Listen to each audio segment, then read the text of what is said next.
big common theme you'll see throughout all the manual resistance exercises. Always trying to get a 1 second hold at the top of each rep, controlling the negative, the eccentric of all the reps, aiming for about 3 seconds on all the negatives of the rep. As you see with this chest fly right here, I'm kind of varying how my torso angle, as I'm lowering, I'm kind of bending over to get a little bit more leverage in my body weight involved. That's going to be a big thing that you'll realize throughout on certain exercises you'll want to utilize. Important detail with manual resistance is the communication between the spotter and the lifter. The lifter must tell the spotter if they are not applying enough resistance in parts of the rep, or if they're providing too much resistance, mainly in the bottom position of a rep. So if it was a chest press or bench press, if we don't want to push down too hard, we're in that bottom stretched position. So it's important that we're communicating with the spotter.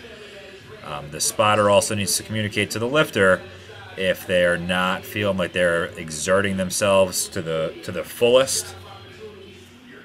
Also keep in mind that we're stronger with the eccentric part of the rep. So if I'm going to spot a bench press, they're going to be able to lower a lot more weight than they are to raise. So I'm going to apply a little bit more resistance on the negative, the eccentric part of the rep, compared to the concentric part of the rep. So always keep in mind that strength curve while performing manual resistance.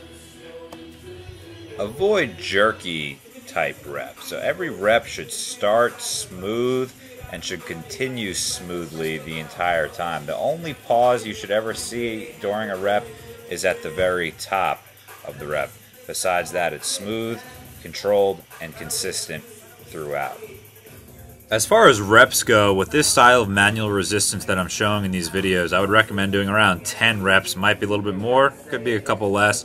But the way I'm doing the exercises is kind of more of a time under tension type thing.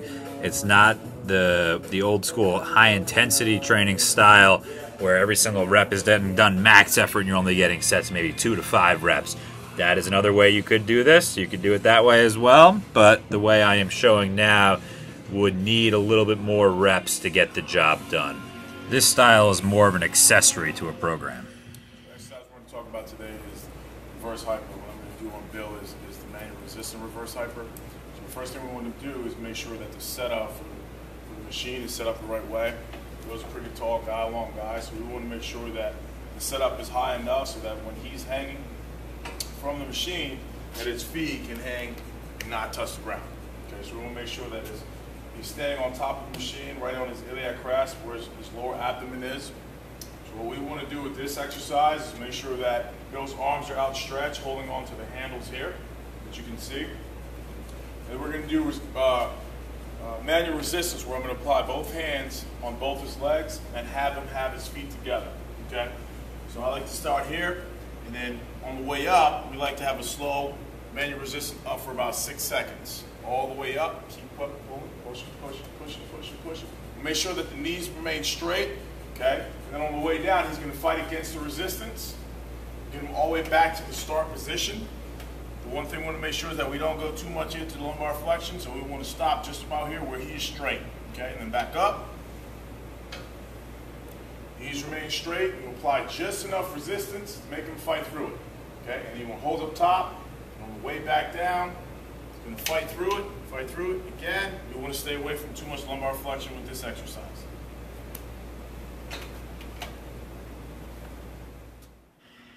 Obvious advantage of the manual resistance is the no equipment needed. All you need is a partner.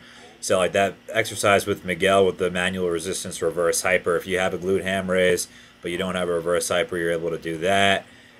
You'll see in a little bit of leg extension. I know a lot of college weight rooms don't have a leg extension. You can do it manually. Instead, it gives a lot of variety to the athlete. So every once in a while, if I have, say, a lateral raise on a card, I'll just grab one of my athletes and do a manual resistance lateral raise. Just keeps things fresh, keeps things interesting.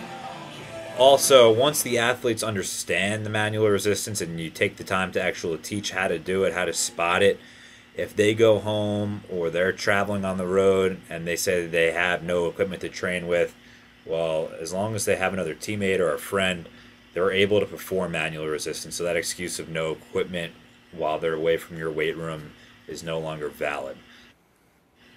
Is manual resistance the end all be all? No, it is not, but it is a great addition for your toolbox. With the concussion epidemic that our country and world is facing, it is apparent that we must train and protect our athlete's neck. So I'm going to end this video with my boss teaching you how to perform manual resistance four-way neck. This is great if you do not have a four-way neck machine. This is a way that you can train your athlete's neck with just a bench and a partner. So enjoy. I hope you enjoyed the video. Thanks. Okay, to start on neck, make sure you're out far enough so that you get your head into a full range of motion. Okay, hands stay on the stomach, shoulders stay down and relaxed. We want to make sure they're not shrugged. Okay, if he does shrug, I'll ask him to reach towards his knees with his hands. I'm going to take one hand, put it right here at the base of his chin. The other hand, putting the meat of my thumb right here on his forehead. He's going to come up. I'm giving most of my pressure through the hand that's on the chin, all the way up, a little bit higher. Here we go. I'm looking for him to squeeze my hand in between his chin and his chest. From here, I'm pulling up with that left hand, back, and then down. What I'm really trying to do is make sure that I'm giving even pressure. I'll come up, and that his head is straight. So I'm not pushing away from me, or not pulling towards me, where his head is turning. I'm pulling up. Then as I feel my hand slip off of his chin, I'm adjusting the angle of the pressure from that hand and going all the way down. Comes back up.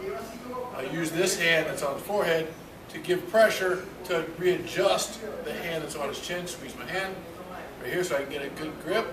And then I pull up, back, and down. My hand will move, so I'll need to use this hand more for an adjustment up than I will for actual pressure on the way up or way down. Just, and he's going to stretch and good. Relax. Okay, to do neck extension, I'm going to have him start making sure that he can get his chin all the way down without it touching the bench. Have his hands go back behind his back. Here, you can go with the hands interlocked or hands overlapped. I use overlapped. I'm going to go right here at the base of his skull. Okay, right here there's a little ledge. We'll go just below that. At the bottom, he's going to pull up. I'm going in an arcing movement, so I'm pulling towards me more now than I am just straight down. As he gets all the way up to the top, I want him to get up so he can read my shirt. If I had something written on my shirt, he should be able to read my shirt. He's going to hold this position. I'm going to pull towards me, and again, just like we did, hold up top there for a second. Just like we did with neck flexion, I'm pulling towards me. I'm going to feel my hands slip, and as they start slipping, I'm readjusting, or I'm adjusting that pressure on his skull so that my hands stay low on the base of the skull. He's going to come all the way down. He's going to come back up. Okay, he's going to hold up top. I'll make sure he pulls here for a second. I'm going to match his pressure. Okay, then we'll overtake it.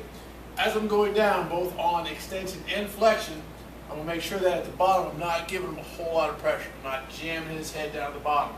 I'm controlling his speed. I want to come up and down about 2 to 4 seconds. But I want to make sure that he's getting all the way up and all the way down. As he gets tired, he's going to, most athletes will have a tendency to get short, so we'll stop about here, all the way off the pressure, and make sure that he gets all the way up. Again, readjust my head, hands on his head, pull toward me, and down. Always finishing with a relaxed stretch on both flexion and extension. Okay, so lateral flexion, I'm putting one hand on his shoulder, one hand on his head right above his ear. He's going to raise his shoulder up and bring his ear over to his shoulder at the same time. So I'm resisting him as he brings it over. And then as he's going down, I'm pulling his ear away from his shoulder. He's going to go straight to a neutral position and back up. Hold here, squeeze. On the shrug, I really can't overtake him. I'm not strong enough and I don't have a leverage. Right up. I don't have a leverage to pull down hard, so the athlete has to kind of let me pull him down.